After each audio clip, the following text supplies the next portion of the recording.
आचार्य श्री समंत भद्र भगवंते की, परम पूज्य आचार्य श्री आदि सागर महाराज की, आचार्य श्री महावीर कीर्ति महाराज की, आचार्य श्री वासुदेव रत्नाकर विमल सागर महाराज की, आचार्य श्री तपस्वी सम्राट सन्नति सागर महाराज की, आचार्य गुरु सुंदर सागर महाराज की, ऐसा मेरी ईश्वर धर्म की, हिंदवाणी माता की, जय परम प्रचारिका श्रीमती माता जी की जय, हारिका संघ की जय। धर्म प्रेमी भगवान,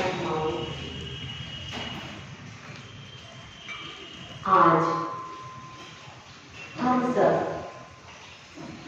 आदित्य भगवान की कृपा से यहाँ पर विराजमान, वह वृक्ष, वह बीज धर्म का बोने वाला अगर कोई है तो तीर्थंकर है, जो कि तीर्थ का प्रतिपादन करते हैं। और उस धर्म तीर्थ की गदिनवाणी रूपी गंगा में हम प्रतिपल अवगाहन कर रहे हैं। तो इसलिए आज का दिन बहुत शुभ है कि हमारी यह गौरवमयी परंपरा, जिसमें अनंत भगवान के मुख से जिनवाणी खिली और उस जिनवाणी को लिपिबद्ध किया गणधर परमेष्ठी ने, और उस गणधर परमेष्ठी से प्रति गणधर देव और प्रति गणधर देव के बाद आचार्य परमेष्ठी। तो आचार्य परमेष्ठियों की परंपरा में आज का दिन बहुत ही गौरवमय इतिहास के साथ लिखा जाने वाला है। कोई बता सकता है आज कौन सा विशेष दिन है? हाँ भाई, क्या? हाँ, वात्सल्य रत्नाकर निमित्त ज्ञान शिरोमणि आचार्य श्री विमल सागर महाराज की क्या है आज? जन्म जयंती महोत्सव है, पार्वती सप्तमी। आज के दिन उनका जन्म कहाँ पर हुआ था भैया? कोसमा में। कहाँ पड़ता है? एटा जिले में पड़ता है कोसमा, जहाँ पर मंदिर भी नहीं था, लेकिन वहाँ की अजैन समाज भी आज कैसी है? दयावान होकर के रह रही। ऐसा छोटा सा गांव था कोसमा। और उनके पिताजी का नाम क्या था? बिहारी लाल। पिताजी का नाम क्या था? बिहारी लाल। और उन बिहारी लाल जी के घर पर कौन आ गए? पंडित नेमीचंद जी। तो बचपन का नाम उनका क्या रखा गया? नेमीचंद। माता का नाम क्या था? कटोरी देवी। कटोरी से किसी ने सागर निकलते आज तक देखा है? लेकिन नहीं, हमने देखा है। किसने देखा है? हमने देखा है कि उनका नाम क्या था? कटोरी देवी। लेकिन उन्होंने इतने बड़े सागर को जन्म दिया कि जिसने पूरे भारत में धर्म की कई कई छोटी छोटी गंगाएं प्रवाहित कर दी, जिसमें से बहुत सारी नदियां निकली। ऐसे महासागर को जन्म दिया। एक पर्वत होता है, जिस प्रकार से जम्बूद्वीप में मध्य में एक सुमेरु पर्वत है, तो वह पर्वत शोभायमान होता है। उसी प्रकार से सब आचार्यों में जो अपनी साधना में, वात्सल्य में, तप में और ध्यान में जो शिरोमणि है, ऐसे परम पूज्य आचार्य श्री विमल सागर जी महाराज। तो उनकी गौरव गाथा को अपने स्मरण करते हुए, क्योंकि देखिए तीर्थंकरों की गौरव गाथा को गाते हैं तो उससे अपने पापों का प्रक्षालन होता है कि नहीं?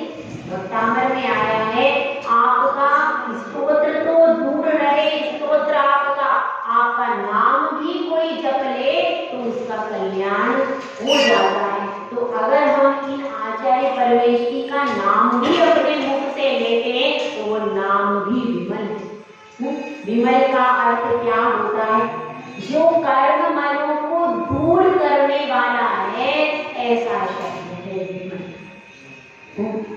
तो ऐसे जो आचार्य परमेष्ठी थे, उनकी थोड़ी सी गौरव गाथा आज हम सब गाते हैं। यहाँ पर भी उनका सन 1983 में चतुर्मास हुआ, ऐसी मेरे को सूचना मिली है। 1983 में हुआ है नहीं? 1983 में यहाँ पर मल्हारगंज मंदिर में भी उनका चातुर्मास हुआ था। तो उसी से उन्होंने बहुत सारे लोगों को जोड़ के और यहाँ पर बहुत महती धर्म प्रवाह का कार्य किया। तो उनमें क्या विशेषताएं थी? सबसे पहले तो उनका जन्म हुआ। जन्म होते ही उनको माँ का आंचल छोड़ना पड़ा क्योंकि माता का स्वर्गवास हो गया। फिर उसके बाद 6 महीने में माता चली गई तो दुर्गा बुआ ने उनका पालन पोषण किया। मुरैना में पढ़ते थे और पढ़ते थे, लेकिन पढ़ते कम थे, जपते ज्यादा थे। अब मित्रगण सोचते थे भाई ये क्या पास होगा, दिन भर नमोकार मंत्री पढ़ता रहता, जपता रहता। लेकिन वो इतने कुशाग्र बुद्धि के थे कि पढ़ते भी थे और एक बार में उनको क्या हो जाता था, बहुत जल्दी याद हो जाता था। लेकिन नमोकार मंत्र के प्रति उनकी विशेष रुचि, वह रुचि इतनी थी कि वो कई घंटे नमोकार मंत्र की माला जपते रहे। बचपन से ही उनकी रुचि थी और अपने मन में कुछ अपने आगे के जीवन का उन्होंने तय भी कर लिया था, पर किसी को बताया। भगवान की भक्ति में, नमोकार मंत्र की जाप में उनकी बचपन से ही रुचि। परंतु क्या हुआ, दरिद्रता उनको परेशान करती गई। सुबह से उठते थे, किसी ने बाद में पूछा कि महाराज आपको सुबह इतने उठने का अभ्यास कैसे हुआ? तो कहते महाराज हम 3 बजे से साइकिल पे कपड़ा बेचने को जाते थे। 3 बजे उठ के तो हम रात को पहले से ही रात में जल्दी उठने का अभ्यास हो गया। दरिद्रता भी बहुत बड़ी चीज होती है जो अपने को बहुत सारे कार्य करा देती है। और सोचिए नेगेटिविटी भी वरदान बन सकती है। कैसे कि उनके पास यदि बहुत सारा धन होता तो 3 बजे तो उठते। उनका ये अभ्यास आगे जब वो साधु बने तो रात भर बैठकर नमोकार मंत्र की जाप करते थे। कहाँ से आया ये अभ्यास? कमी जो होती है वही एक दिन डेवलपमेंट का कारण बनती है। कोई भी अमीर व्यक्ति कभी भी इतिहास में नॉमिनेशन नहीं हुआ। क्यों? जिसके पास कुछ कमी होती है वही इतिहास में नाम दर्ज करवा पाता है। देख लेना, जो बिल्कुल सब जिसके पास सारी सुविधाएं हैं वह कभी गिनीज बुक में नाम नहीं लिखा पाता। जिसमें कमी थी, कमी होने के बावजूद वह आगे बढ़ गया और फिर इतना आगे बढ़ गया जिनके पास कमी नहीं थी उनको भी उसके पीछे छोड़े। तो इस तरह से उनका बचपन से ही बहुत सारी परेशानियां आई। अब पंडित जी थे, भोजन बनाने वाला कोई था नहीं, स्वयं ही अपना भोजन बनाते थे, शुद्ध भोजन बनाते थे। और उन्होंने वैद्य शास्त्र में भी किया था, तो वो ज्योतिष और वैद्य भी अच्छे से जानते थे।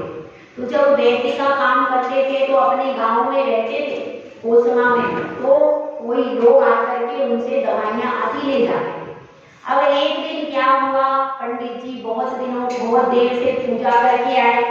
पूजा करने के बाद पहले चूल्हे जलते थे, पहले गैस वगैरह तो होती नहीं थी, तो गैस पर रोटी आदि बना रहे थे अपना भोजन।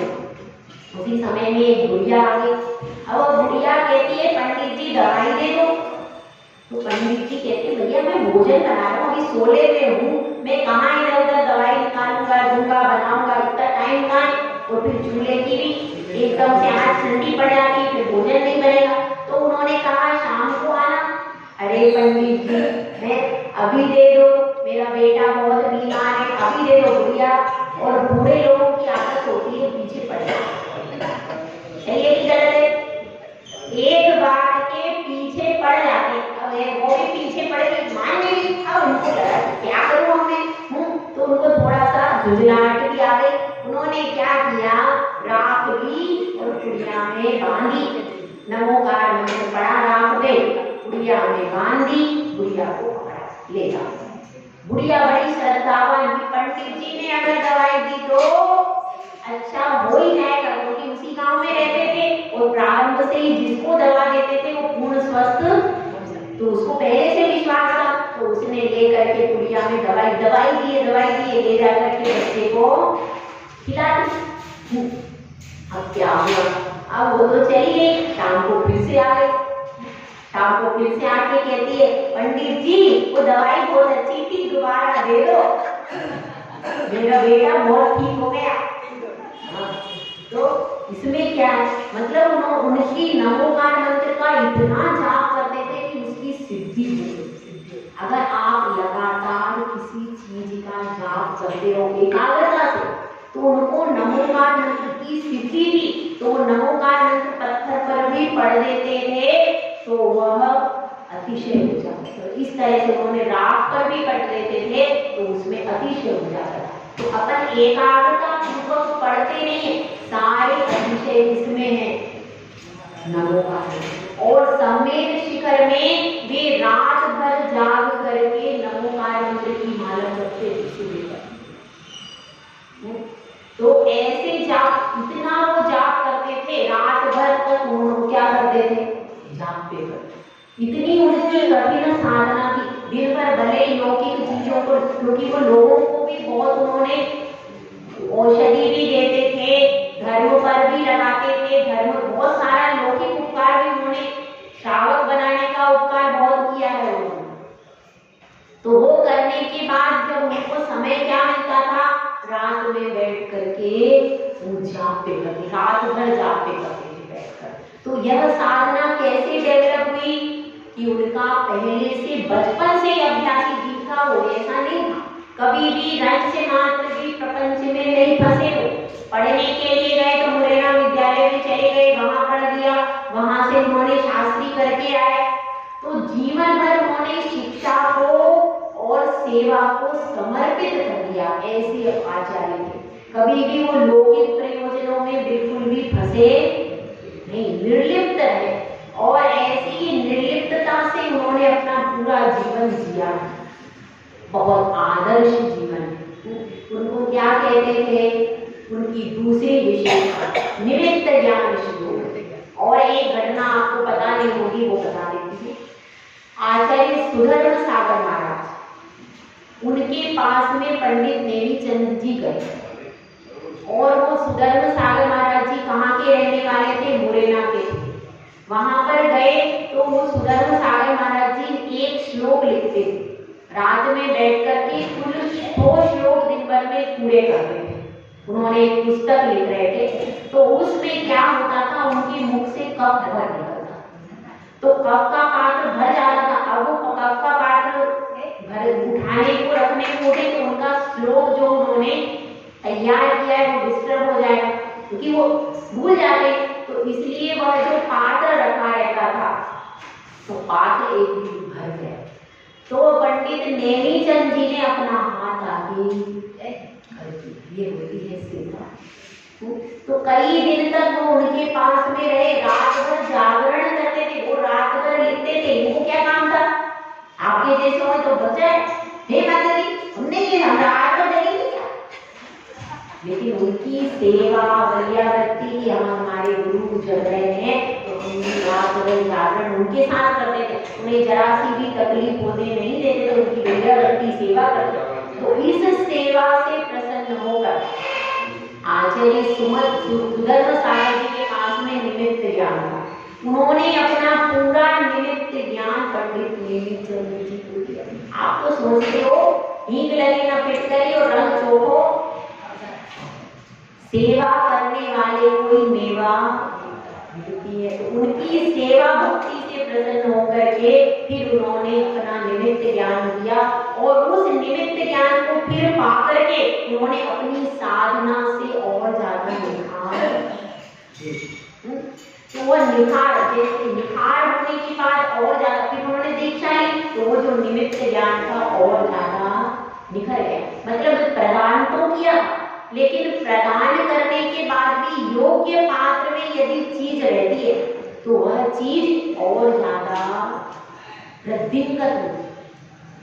जैसे खीर तो दूध अच्छा था, चावल अच्छे थे, अब आपने उसमें मेवा और डाली, तो ऐसे ही उसमें क्या हो गया, अब उन्होंने साधना और उत्तम पात्र में जाकर के वह निमित्त ज्ञान और ज्यादा चमकीला हो गया, प्रतिभाषित हो गया। तो ऐसे उनके जीवन में कई चमत्कार हुए। एक छोटी सी घटना बता रहे हैं। एक छोटी सी घटना सुन लीजिए कि एक बार उन्होंने नियम लिया था सम्मेद शिखर साइकिल से यात्रा करें। साइकिल से सम्मेद शिखर की यात्रा करने के लिए गए। अब रुकते थे बीच में कहीं, पहले तो लोग घरों में भी भोजन करा देते थे, धर्मशाला में कहीं ना कहीं व्यवस्था हो जाती थी। साइकिल से यात्रा करने निकले। अब यात्रा करने निकले तो एक दिन क्या हुआ, रास्ते में साइकिल खराब हो गई। अब वो सोच रहे क्या करूं, पास में ना तो कोई वो है हवा भरने का पंप, साइकिल से उतराने वाला कहीं कुछ नहीं है, मैं क्या करूंगा, इसमें हवा खत्म हो गई। बड़े परेशान थे। अब क्या करें, अब बैठे तो क्या याद आता है उनको, तो नमोकार मंत्र के अलावा कुछ याद आता ही नहीं था। बैठे और बैठे अपने जपने लगे, एक पत्थर पे नमोकार मंत्र बैठे रहे। तो अचानक क्या हुआ, उनकी नजर पड़ी कि इधर एक दुकान है, ऐसा पंप साइकिल। अब वहां पर थोड़ी आगे गए और उन्होंने कहा चलो अच्छा है दुकान मिल गई, वहीं पर उन्होंने भरवा ली हवा। और हवा भरवाने के बाद फिर वो आगे निकल गए। उसके बाद उन्हें लगा कि हम अपनी कोई चीज वहां पर भूल गए। वापिस पीछे लौटे तो वहां पर दुकान अतिशय घटना। बेटा अपन लोग नमोकार मंत्र को ये सब रोज पढ़ते रहते, मंत्र तो बताओ माता जी, दूसरा बताओ दूसरा। ऐसी महिमा, मतलब उनकी ये तो गृहस्थ अवस्था, वो तो उनकी विशेष साधना हो गई थी, तो गृहस्थ अवस्था में भी उनके साथ अतिशय होना प्रारंभ हो गए। बाद में तो बहुत ही अतिशय हुए, देवी देवता भी उनके आगे आते रहते, ऐसा उनका अतिशय था। और उन्होंने सबसे पहले क्षेत्रों पर बहुत उपकार, सब क्षेत्रों का जीर्णोद्धार किया है। सम्मेद शिखर का भी किया है, सोनागिरी में भी जो आपको ये चमन दिखाई दे रहा उनका, उन्हीं का उपकार है। सोनागिरी सम्मेद शिखर में सारे मंदिरों में उन्होंने उपकार किया। यहाँ के कुएं का खारा पानी था, कड़वा पानी था, उसको कमंडल के जल डाल करके मंत्रित करके उस जल को शुद्ध किया। और न जाने कितने लोगों को शुद्ध जल का त्याग दिया, प्रतिमा आदि दी। और किसी भी क्षेत्र से कहीं भी अपने नाम का एक गट्टा भी नहीं लगा, बिल्कुल निर्लिप्त है, सब कुछ किया। श्रावकों का भी उपकार किया है, क्षेत्रों का भी, और ज्यादातर जो जीर्ण क्षेत्र थे उनका उपकार। सब कुछ करने के बाद भी वो नाम पूजा ख्याति लाभ से एकदम कोसों दूर रह करके केवल अपनी आत्मा की ही साधना करने में उन्होंने अपना पूरा जीवन दिया। तो अपने लिए वही आदर्श है, वही है सच्चा साधु का स्वरूप, कि कहीं भी किसी भी प्रकार के नाम के पूजा के ख्याति के प्रपंच में नहीं पड़ता, तभी उसकी निर्विकल्प समाधि होगी। और समाधि के पहले उनको आभास हो गया था, उन्होंने कह दिया था आज से 3 दिन के बाद यहाँ पे मेला भरेगा और पैर रखने की जगह नहीं। सब जानते हैं ये बात, तो ज्यादातर लोगों को पता है, जो उनके भक्त हैं वो तो जानते हैं। उनको मालूम हो गया था 3 दिन के बाद मेला भरेगा, यहाँ पैर रखने की जगह, मतलब उनको अपनी समाधि का अभ्यास पहले ही था। जब वो दूसरों का इतना जानते, मतलब उनकी स्वयं की भी इतनी गहरी साधना थी। तो ऐसे निमित्त ज्ञान शिरोमणि आचार्य श्री विमल सागर महाराज जी के चरणों में अपन कोटि नमोस्तु करते हुए यही भावना लाते हैं कि जिस प्रकार से आपने अपने जीवन में उत्थान के पथ को अपनाया, हम भी धीरे धीरे आगे बढ़ते हुए अपने जीवन में उत्थान हो। अब अपन अपना प्रकरण ले लेते हैं। हमारा प्रकरण क्या चल रहा है? दिव्यव्रत। दिव्यव्रत पूर्ण हो गया, गुणव्रत का प्रकरण चल रहा है। व्रत ऐसी चीज है कि जीवन को यदि उत्थान के पथ पर ले जाना है, कोई ना कोई संयम, कोई ना कोई व्रत जरूर स्वीकार करना है। तो इसलिए अब दिव्यव्रत अपना पूरा हो चुका है। अनर्थ दंड व्रत का लक्षण देखते हैं। गाथा नंबर 74।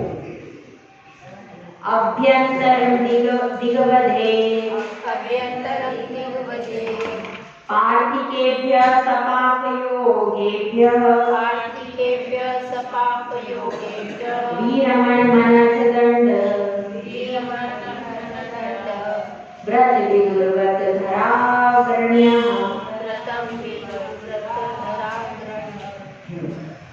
अनर्थ दंड व्रत किसको कहते हैं, यहाँ पर यह बताया गया। अभ्यंतरम दिग्वदे, जो दिग्व्रत था उसकी मर्यादा के अंदर ही क्या करना है, प्रपाटिकेभ्यः सपापयोगेभ्यः, जो भी पाप का कारण है, ऐसी क्रियाएं और ऐसी क्रियाओं को जिनका कोई प्रयोजन नहीं है। अपाटिकेभ्यः का अर्थ क्या है, प्रयोजन रहित। प्रयोजन रहित सपाप योगेभ्यः मतलब पाप बंध के कारण जो है, ऐसी योगेभ्यः यानी मन वचन काय की प्रवृत्तियों को, उनसे विरक्त होने को क्या कहते हैं, अनर्थ दंड व्रत कहते हैं। निष्प्रयोजन क्रियाएं जो चल रही हैं, जिन क्रियाओं का हमारे से कोई प्रयोजन नहीं है, ना उससे धन का लाभ हो रहा है, ना उससे किसी प्रकार की वस्तु का लाभ हो रहा है, ना उससे पंचेंद्रिय के विषयों की पूर्ति हो रही है, कोई भी प्रयोजन ही नहीं है, फिर भी हम उन क्रियाओं को करने में लगे हुए हैं। अब चौराहे पर खड़े हो जाते हैं लोग, होते चर्चा चलती रहती है, राजनीति की चर्चा है, इधर उधर की चर्चा है, घंटे 2 घंटे तक बैठे खड़े हैं, है कि नहीं। महिलाएं चली जाती है और महिलाएं भी 2-2 घंटे तक चर्चा करती रहती है, व्यर्थ की चर्चा। अब उस चर्चा से क्या फायदा होता है, कुछ भी लाभ नहीं होता, तो भी अपन ये व्यर्थ की चर्चाएं करते हैं कि नहीं करते हैं। और पंखा चला है तो चला ही रहता है, उसको बंद करने का ध्यान नहीं रखते। अग्नि जलाई है तो जितना उपयोग करना है उतना ही करो, जल रहा है तो जल रहा है। हवा के लिए भी हर चीज मतलब पंचेंद्रिय के जितने विषय भोग हैं वो सामग्री उतनी, पानी फेंकना है तो शॉवर के नीचे नहीं नहाना चाहिए, शावर के नीचे नहाने से बहुत सारे जीवों के तो अनछना पानी है, फिर वह शावर के नीचे आप नहाओगे, आपके नहाते हो 10 मिनट तो लगते होंगे, 15 मिनट लगते हैं। 15 मिनट आपने साबुन लगाया, उसमें नहाए तो वो पानी कैसा हुआ, कितनी देर तक, 15 मिनट में आप यदि मेरे ख्याल से कोशिश करो 3 बाल्टी पानी तो भर ही जाता होगा। 3 बाल्टी पानी 3 बाल्टी पानी शावर में नहाने से वेस्ट हुआ कि नहीं। और वो अनछना पानी, अनछने जल की बूंद में 36,450 जीव होते हैं। इसमें वैज्ञानिक तरीके से और अपने अनुसार असंख्यात जीव होते हैं। इसीलिए क्या करना चाहिए, उसमें उसको नल को क्या करना चाहिए, तो थैली या कपड़े से पानी छान करके फिर इस्तेमाल करना चाहिए। तो इसलिए कह रहे हैं यहाँ पर कि अनर्थ दंड व्रत में क्या क्या आ जाएगा, बिना प्रयोजन बैठे बैठे घास की पत्ती चीरना, मिट्टी करना, किताबें कॉपी फाड़ रहे हैं, मुंह में पेन डाल रहे हैं, जिनका कोई प्रयोजन नहीं, ऐसी क्रियाएं करते हैं। व्यर्थ में घूम रहे हैं, रात्रि में घूम रहे, कोई कारण नहीं। तो इन सब चीजों से क्या होता है, पाप का बंध व्यर्थ में होता है। तो उस पाप के बंध को बचने के लिए क्या करना चाहिए, अनर्थ दंड व्रत की क्रियाओं को नहीं करना चाहिए। अब देखिए इसके 5 भेद हैं। अनर्थ दंड व्रत के 5 भेद होते। पहला भेद कौन सा है, उसकी गाथा को हम पढ़ते हैं। पापोपदेश हिंसा, दानाप्यध्यानं दुष्कृति पंच, राहु प्रमादचर्या, मनर्थ दंडान दंडधरः। पहले भेद का नाम है पापोपदेश, पाप का का उपदेश देना। दूसरे का नाम क्या है? हिंसा दान। तीसरे का क्या है? अपध्यान। अपध्यान और दूषित, ये 5 किसके भेद हैं? और एक प्रमाणचर्य। पापोपदेश, हिंसा ज्ञान, अपध्यान, प्रमाणचर्या और दूषित, हो गए 5। हो गए? कौन से हो गए? फिर से बताओ। हिंसा दान, अपध्यान और दूषित और प्रमाणचर्य, ये 5। यह 5 अनंत दंड के भेद होते हैं। अब पापोपदेश अनंत दंड का लक्षण देखिए। त्रियक क्लेश वाणिज्या, हिंसारंभ प्रलंबनादीनां, प्रसव कथा प्रसंगाः, स्मृतव्या पापोपदेशः। त्रियक क्लेश वाणिज्य, त्रियंशों का व्यापार, क्लेश का व्यापार, पशु पक्षियों को बेचने का व्यापार करना, ये क्या हो जाएगा? या फिर इसका उपदेश देना कि आप गाय इस प्रकार से गायों को खरीद लो, इस प्रकार से पशु पक्षियों को खरीदने का, उनके बेचने का, उनके क्लेश का क्या देना? उपदेश देना। और हिंसा, हिंसा में क्या आ जाएगा? किसी भी प्रकार की हिंसा, आरंभ और छल। प्रलंब का मतलब क्या है? देखो, हिंसा, आरंभ, प्रलंब का अर्थ होता है छल कपट। छल कपट का उपदेश देना कि तुम ऐसा कर लो, अपने पति से छुपा लो, कहाँ चली जाओ, कहाँ पर ऐसा काम कर लो, पति को मत बताना। लड़कियों से, बेटियों से कहते हैं मम्मी पापा को मत बताना, ये काम कर लो। ये क्या है? ये प्रलंब है। छल कपट करना, छल कपट करके और क्या कर लेना? ऐसा उपदेश देना दूसरे को फंसाने का, छल कपट करने का, अपने माता पिता से छल करो, ऐसा उपदेश दे दिया तो ये क्या हो जाएगा? ये सारा पापोपदेश में आएगा। यानी त्रियक यानी पशु पक्षियों को बेचने की, व्यापार करने का उपदेश देना, पशु पक्षियों को संक्लेश परिणाम हो, उनको ऐसे बांधो, ऐसे करो, ये सब उपदेश देना। और हिंसा का उपदेश देना, आरंभ का उपदेश देना, और किसका? छल कपट करने का उपदेश देना। ये सब किसमें आएगा? यह पाप का उपदेश। इस उपदेश को देने से कोई क्रिया कार्य की सिद्धि नहीं है। फिर भी अपन उन व्यक्तियों से हमारा कोई संबंध नहीं, पर बैठे बैठे ऐसे पाप के उपदेश दे रहे, तो पाप लगेगा कि नहीं? तो ऐसे पाप का उपदेश नहीं देना चाहिए। ऐसा हम भी करते कि व्यर्थ में सलाह दे रहे, ऐसे खेती कर लो, ऐसे व्यापार कर लो, तो कम से कम जो ये नियम ले लेगा वो व्यर्थ में किसी को उपदेश नहीं, क्योंकि भाई आगे बढ़ना है। तो आगे बढ़ना है, ऐसे निष्प्रयोजन की क्रियाओं को नहीं करना। अब इसका दूसरा लक्षण बता रहे हैं, हिंसा दान अनंत दंड का लक्षण देखिए। परशु प्रपाण खनित्र ज्वलनायुध शंगी शंखलादीनां वधहेतूनां दानं हिंसा दानं ब्रुवन्ति बुधाः। परशु का अर्थ होता है फरसा। फरसा देखा है आपने? फरसा परशुराम का देखो, परशुराम हो तो उनके पास में एक फरसा रहता है। फरसा होता है, एक वो है आयुध है फरसा। और कौन सा होता है? अग्नि। कृपाण यानी क्या होता है? तलवार। परशु यानी फरसा, कृपाण यानी तलवार, खनित्र, खनित्र का मतलब क्या है? कुदाली, फावड़ा और गेहूं, जिनके द्वारा खेती में यूज करते हैं ना, खोदने के लिए, वो क्या हो जाता है? कुदाली, फावड़ा और गेतिया।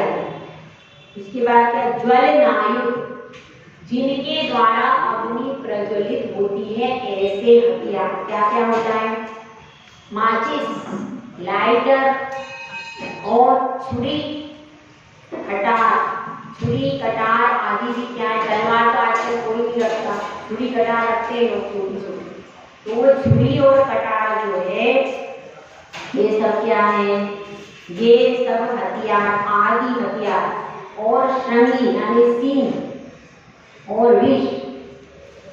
पशुओं के सींग भी रखते हैं लोग, पशुओं के सींग और जहर। और क्या बताया? श्रृंखला बिना साकल। ये सब क्या है? ये हिंसा के कारण है। किस प्रकार से हिंसा के कारण है? देखो, सबसे पहले बताया फरसा। तो फरसा से क्या हो जाएगा? कोई अगर अपन किसी को फरसा देंगे, तलवार देंगे, तो अगर उसने किसी का घात किया तो दोष किसको लगेगा? उसको तो लगेगा, उसको तो लगेगा ही। लेकिन अगर हमने इसको ये चीज दी और उसने किसी का घात किया तो दोष अपने को भी लगेगा। इसलिए ऐसे हथियार अपने घर में हो भी तो भी अपने को बाहर किसी को नहीं देना चाहिए, क्योंकि कदाचित बात भी आए। अगर कोई अपनी राइफल भी दे देता है दूसरे को और अगर घात कर देता है तो वो तो घात करके भाग गया, तो पकड़ाई को राइफल जाती है तो पकड़ाया कौन जाता है? इसमें भी। इसलिए अपनी कोई भी चीज देने से पहले पूरा जानकारी पता करना चाहिए और विशेष तौर से हथियार तो देना ही नहीं चाहिए। तो अब इसमें क्या बताया? फरसा हो गया, उसके बाद तलवार। अगर कोई खुदाई करना चाह रहा है, खुदाई के लिए अपने पास से खुदाई फावड़ा भी लेकर के गया, तो अब उसने खोदा, उसमें कदाचित कोई जीव जंतु निकला और उसने मार दिया तो दोष लगा कि नहीं? तो सर्वोत्तम यही है कि अपने आयु भी किसी को अपन तो जेने अपने पास कोई जीव निकलेगा तो अपन तो उसको बचा लेंगे, वो सामने वाले ने उसी को मार दिया तो। इसलिए ऐसे आयु भी किसी को नहीं देना चाहिए। अग्नि, छुरी, कटार में भी सब वही है। और सींग, जो पशुओं के सींग होते, वह भी सींग से भी हथियार बनता था पहले, तो उस सींग से भी हथियार बना करके लोग यूज करते। और जहर भी नहीं देना। अगर कहीं आपके पास में फिनाइल रखा है और वो गोलियां रहती है पारक की गोली होती है, शायद विष होता है, अगर किसी को आपने दिया और किसी ने निमित्त से खा करके उसको खा लिया और मर गया तो दोष आपको लग जाएगा। कोई फिनाइल है, ऐसी बहुत सारी चीजें जिनको लोग पी करके मर जाते।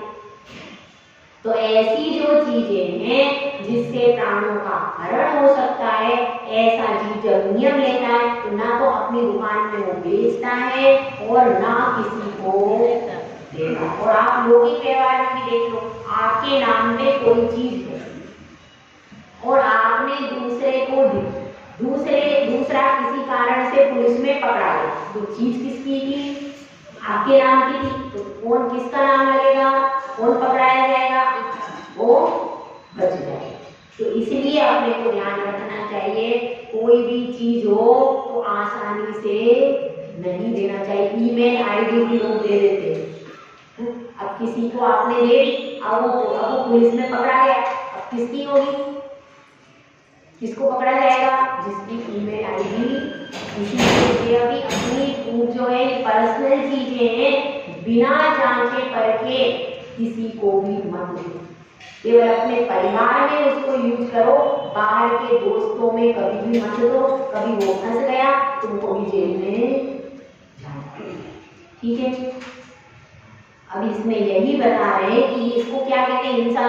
मतलब ये हिंसा के उपकरण कभी भी किसी को देना लेना नहीं चाहिए। किसको आप दे सकते हैं? जो जैन ही है, आपका भला आपके पास में ही रहता है, जैन व्यक्ति है, कदाचित उसको कोई परेशानी हो गई, घर में मेहमान बैठे, उसके पास चाकू नहीं है, उसके पास माचिस खराब हो गई, उसको यदि आपने दे दिया तो कोई नुकसान।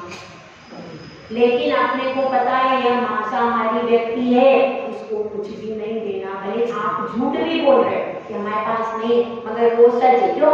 क्योंकि वो मांसाहारी व्यक्ति, वो अगर कुछ करता है तो अपने को उसका दोष ज्यादा लगेगा, झूठ बोलने का दोष उतना नहीं लगेगा, क्योंकि अपना उद्देश्य क्या है?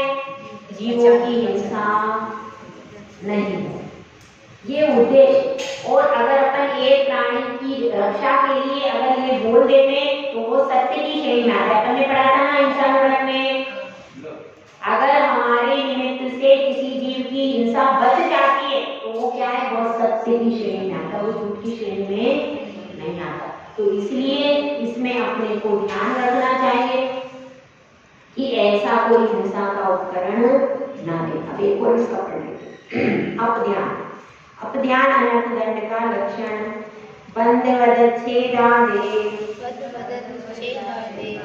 द्वेषाद्वागच्छ परकलत्रादे आध्यानम् अपध्यानम्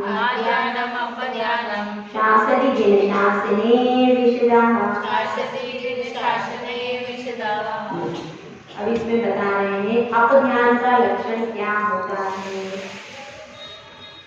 वध मतलब दूसरों के मरण का विचार करना। अपध्यान का मतलब केवल हम विचार करें, कर कुछ नहीं रहे, क्या कर रहे हैं? सिर्फ अपने अंदर ही विचार कर रहे हैं। क्या कर रहे हैं?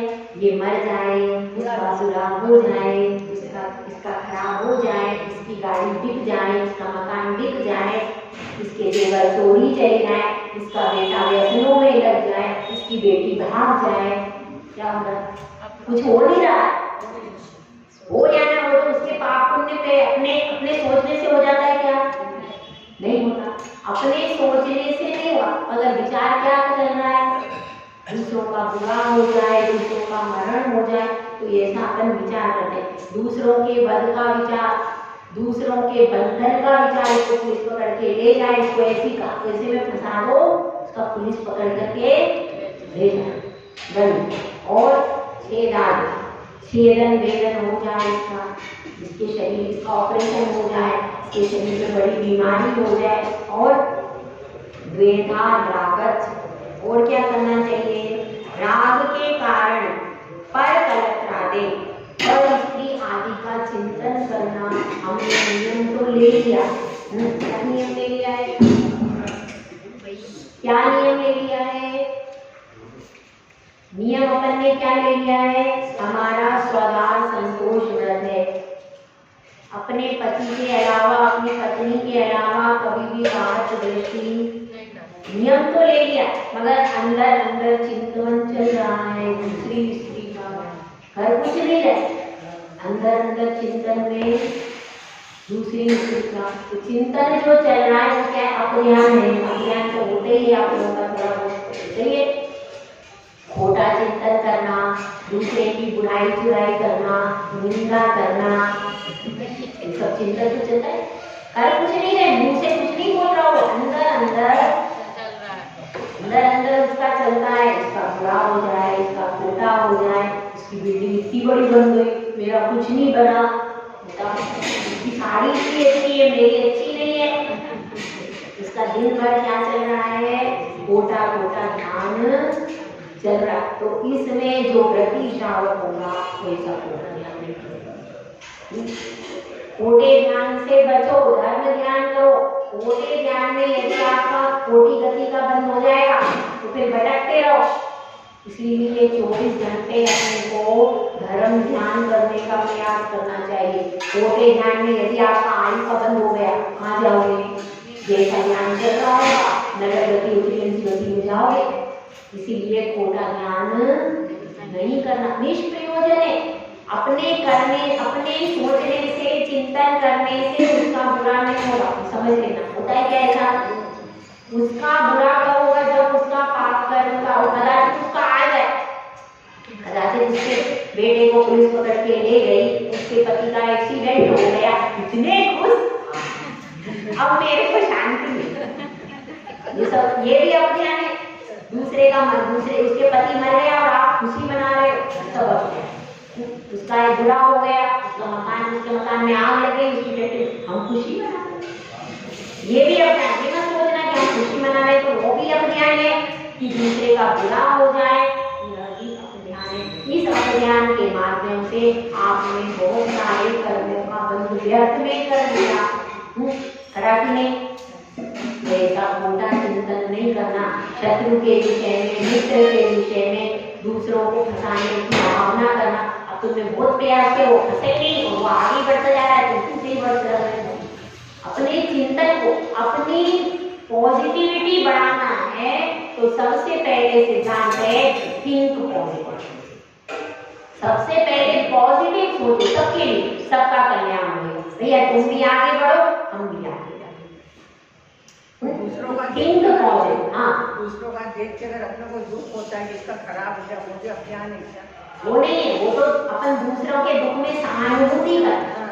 दूसरा कभी किसी का मरण हो गया, किसी का बेटा छोड़ के चला गया, कोई परिस्थिति, इसमें तो उसको सांत्वना देते, भैया घबराओ ना, सब अच्छा हो।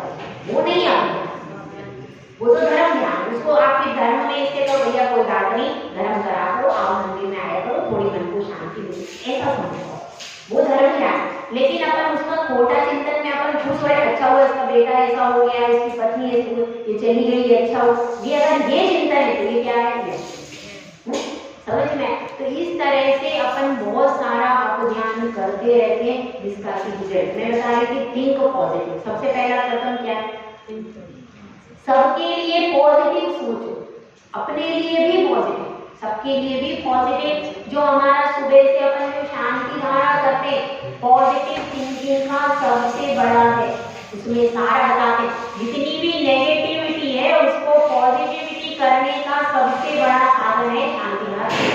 देखिए जितनी नेगेटिविटी उसमें लिखी गई है, नर मारे, गज मारे, जिसके द्वारा मनुष्य मरते हैं, पशु मरते हैं, और सारा जो बताते हैं उसमें बीमारी भी आ रही है, रोग भी आ रही है, और जितनी भी नेगेटिव चीज है, सारी नेगेटिविटी को पॉजिटिविटी में करना क्या है? शांति धारा। कहीं अलग से हमको पॉजिटिव क्लास लेने की जरूरत नहीं है। सबसे बड़ा क्या है? शांति धारा। शांति धारा में आप शुरू से प्रारंभ कर देते, भगवान का नाम लिया, उनका गुणगान किया, और रोग, नर मारे, सारी चीजें नेगेटिव, और उन नेगेटिव चीजों को हम नष्ट करने के लिए चिंत चिंत चिंत बोलना चालू कर देते, यानी हमारी पॉजिटिविटी की शुरुआत हो गई। तो सबसे पहले क्या करना चाहिए?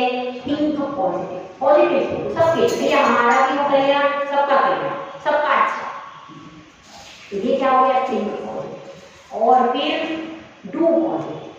आपकी क्रिया भी आप वही क्रिया करो जो पॉजिटिव हो, नेगेटिव क्रिया किसी के लिए भी मत करो। ना नेगेटिव सोचो, ना नेगेटिव बोलो, ना शरीर से कोई नेगेटिव क्रिया उसके प्रति। सबका भला करने का ही प्रयास अपनी तरफ से। ये क्या हो गया? Do positive, think positive, do positive. और जब आप अच्छा सोचोगे और मन वचन काय से अच्छा ही करने का प्रयास करोगे, तो एक दिन आपकी जितनी नेगेटिविटी है वो सब पॉजिटिविटी में चेंज हो जाएगी। तीसरी चीज क्या हो गई? Be positive. आप पूरी, आपकी सारी समस्याएं समाप्त हो जाएंगी और आपके चारों तरफ केवल पॉजिटिविटी, केवल पॉजिटिव हो जाओगे। कब होगी? जब आप think positive, do positive and be positive, आप अपने आप हो जाओ। लेकिन इसमें समय लगेगा और आपको धैर्य धारण करके रहना पड़ेगा। तो आज यही सब बता रहे हैं आचार्य परमेश्वरी इसमें कि आप सबका अच्छा सोचने का प्रयास करो, केवल सोचो। भले ही सोचने से कम आपका जो अपध्यान हो रहा, कम से कम उससे तो अपन बचे। व्यर्थ का पाप बंद तो नहीं हुआ, और कषाय भी अपनी कम हुई, और उसके द्वारा फिर हमने क्रिया भी दूसरों के भले की। तो एक ना एक दिन क्या होगा? हमारी सारी जो नेगेटिविटी है वो सारी समाप्त हो जाएगी, सारी समस्याएं समाप्त हो जाएंगी, और हम पूरी तरह से पॉजिटिविटी के घेरे में। धर्म यही है जो कि पूरा पॉजिटिविटी की रास्ता दिखाता है। अब उस राह पर हम नहीं चल पाते, उसको समझ नहीं पाते। भक्तामृत पूरा है पॉजिटिव, नेगेटिविटी को पॉजिटिविटी में कैसे बनाना है, भक्तामृत में इसके अलावा कुछ है ही। आप देख लीजिए, मत्तई, दुपेंद्र, नगराज, गवानलाल,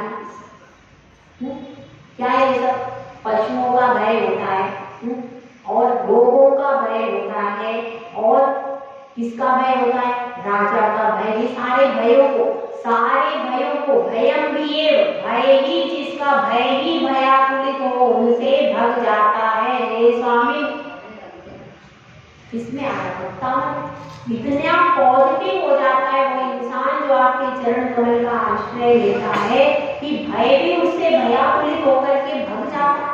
तो फिर बचा क्या पॉजिटिविटी क्या था? धर्म पूरा पॉजिटिविटी को देने वाला है, लेने वाला कैसा है इस पर डिपेंड करता है। तो हमारी शांति धारा सारी नेगेटिविटी को पॉजिटिविटी, भक्तामृत पूरी जो संसार में जितनी भी नेगेटिविटी है सारी नेगेटिविटी पॉजिटिविटी में के भाव में आ सकती है। कब? यदि आप भक्तामृत पर ध्यान करो, भक्तामृत काव्य को रोज पढ़ो, हर समस्या का समाधान उसमें, पर आपको लेने की पावर, लेने की टेक्निक आना चाहिए। तो अपन सब यह सब जो अपन पढ़ रहे हैं जिनवाणी माता के प्रसाद से, आचार्य समंत भद्र स्वामी के प्रसाद से अपन को जो यह जिनवाणी मिली है, तो अपन सब धीरे धीरे इन सब नियमों को अपने जीवन में स्थान देना प्रारंभ कर दे। बिना इन नियमों को स्थान दिए कभी भी सुख शांति आने वाली नहीं है। तो अपन सब सुख शांति के मार्ग पर चले। जय मुरार, जय सुंदर सागर जी महाराज की जय।